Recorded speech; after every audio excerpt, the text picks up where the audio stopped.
So that I can hopefully stay on track and not ramble, I have prepared an opening statement for tonight.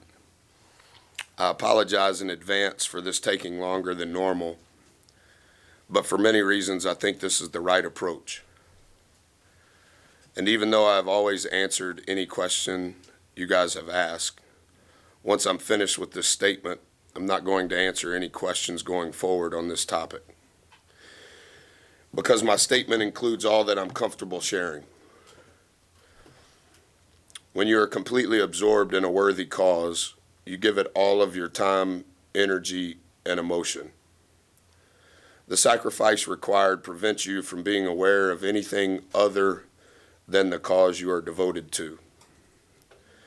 From Valentine's Day through Sunday afternoon, everyone in our program and the families they represent gave all they had. And in a way that I have never witnessed personally or professionally, gave their absolute best on a daily basis. And in truth, as the odds continued to grow against us, found ways to get better and embrace the task at hand that particular day. During that time, we won 5 of our last 6 to finish the regular season, and won 3 of 4 last week while advancing to the championship game of the conference tournament. That ending propelled us to a total of 12 SEC wins for the season. We found out Sunday afternoon that those numbers weren't good enough to be invited as an at-large team. We were and are completely devastated and heartbroken. Sad is the wrong word, because it doesn't completely express the totality of our emotions.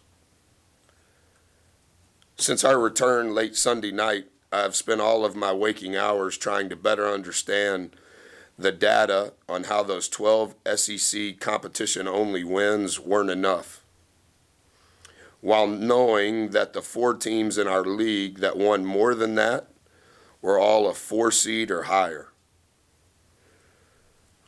As I began to do research, the first thing I wanted to learn was how members were selected to the committee and how the selection of those members even worked. In other words, what committee selected the committee? I wanted to research who was on the committee for this year's tournament, their career paths, and how when they were appointed to their position on the committee, so that once they were appointed, what data is it that they study? When, where, and how often do they meet? And when they meet, what are the topics of discussion? And during it all, what metrics do they look at? And what is most important? I wanted to make sure that I studied it all with the lens they do, so that I could better understand how what we did this season wasn't enough. I wanted this understanding so I could have an explanation for our players, their parents, and coaches, and be accountable in my relationship with each of them. My phone and TV have been off since we landed late Sunday night, so I'm oblivious to whatever has been said. But similar to how the committee is supposedly sequestered, I wanted to make sure that my research was thorough and I didn't have the opinions of others diluting the information I was gathering. So that this doesn't turn into a math class, I have brought copies of the summary of my research, if for some reason any of you would want one. You guys are welcome to this. Without reviewing all of the numbers again, I have made copies so that you guys can see what I studied. After studying all of this nonstop the last 2 days and looking at it from every vantage point, it defies logic that we are not in the NCAA tournament. Despite repeated pleas, I have only been given generalities by those above me not data-specific evidence on why we weren't invited. Without logical reasoning behind the decision, while knowing I still must explain this to our guys and their families, it has caused me to lose all respect and faith in the system and those that are in it. What has transpired is wrong. I am so sad for all of the young men in our program, especially those who decided to stay at Texas A&M with their COVID year of eligibility.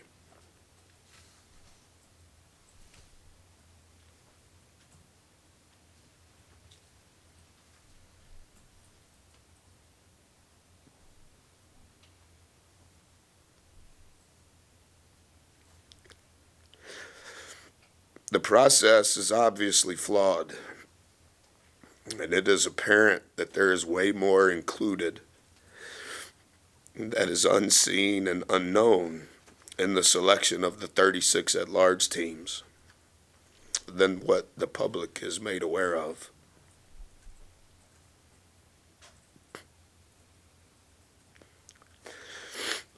Until there is complete transparency and accountability, the system will stay broken, and this will continue to happen.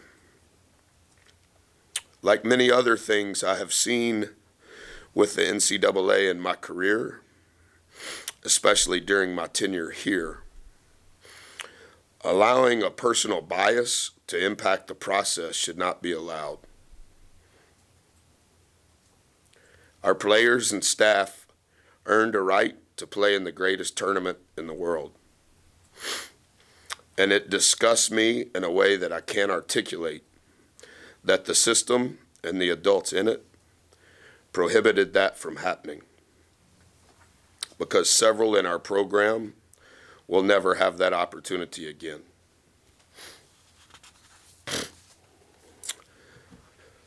Despite how disenchanted I have become with all of this, I will always stand up for our players and the families they represent.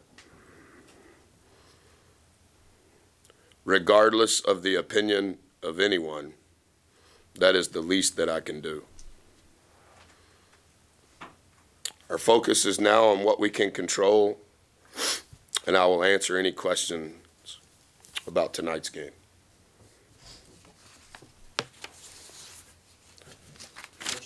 Did you feel like there was any emotional heaviness or even just fatigue in the legs to start out that first half?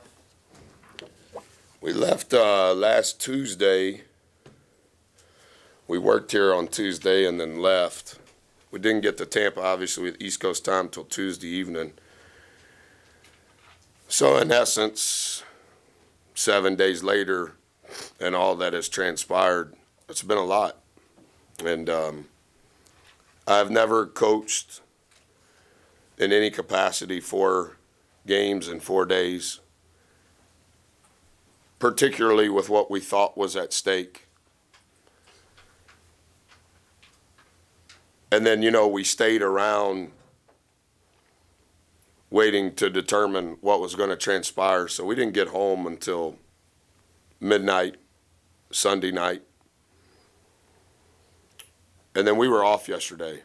And I told the team, they all came, everybody on Team Bus 1 came in my office when we got back to campus. And I told them, this is my decision. I didn't ask an assistant. I don't think we need to do anything tomorrow.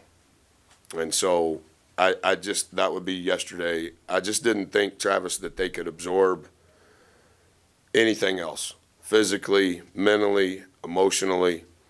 The training room was open for 6 hours. And then we had a brief shoot around today with the coaches, not me, walking through some of what we anticipated the opponent would do. And then I talked to him. And not being a prophet, but being their cheerleader, It's a lot. And Alcorn went 14-4, and I think they played 9 guarantee games. So they're accustomed to playing on the road against a Power 5 team. I did not think that we played great in the first half. I thought they were really good on the glass. I thought we were just there. And we were better in the second half, but we were for sure not at any point hitting on all cylinders. We'll take off tomorrow, maybe tomorrow at some point. I think we find out when we play again, and then once we find that out, then we'll try to make a decision in hopes that we can kind of get recalibrated, because we won't be able to continue to play the way that we did tonight. How proud are you of them, the way they came together again in the second half and overcame all that to get the win? Yeah, Brent, it's just been I'm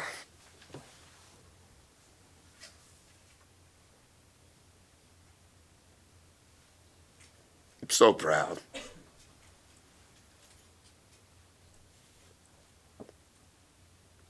So proud. And so disappointed. And like my wife has taught me, you can have 2 emotions at the same time. And you have to be able to deal with both. And, you know, we go about halftime a little different than probably what you're supposed to. And I aborted the normal halftime calisthenics that we normally do. And I told them the truth again. And I was just as much a part of the problem or more than any of our guys were. And so I apologized to them in a sincere way. I told them I would do better and that we needed to do better. And we for sure doubled our output and almost scored 50 in the second half. So we were a lot better, but very proud. Got time for a couple more. Coach, with what you guys did in the SEC tournament run, and now that you're still playing postseason ball, just what does this do for the younger guys and for this program, just experience-wise and moving forward? Yeah, I think all of it is really healthy for the program. I think it's healthy for the future of our program. I think for them to understand all that comes with postseason play. You know, for our group, Tampa was the first postseason this group had been together in. And for anybody in the program, it's the only time we played more than one postseason game. And we were able to play 4 in 4 days. And so now we've played 5 in, I guess it would be 6 days. So all of that is good, for sure. Anything else for Coach? Thanks, Coach. Thank you.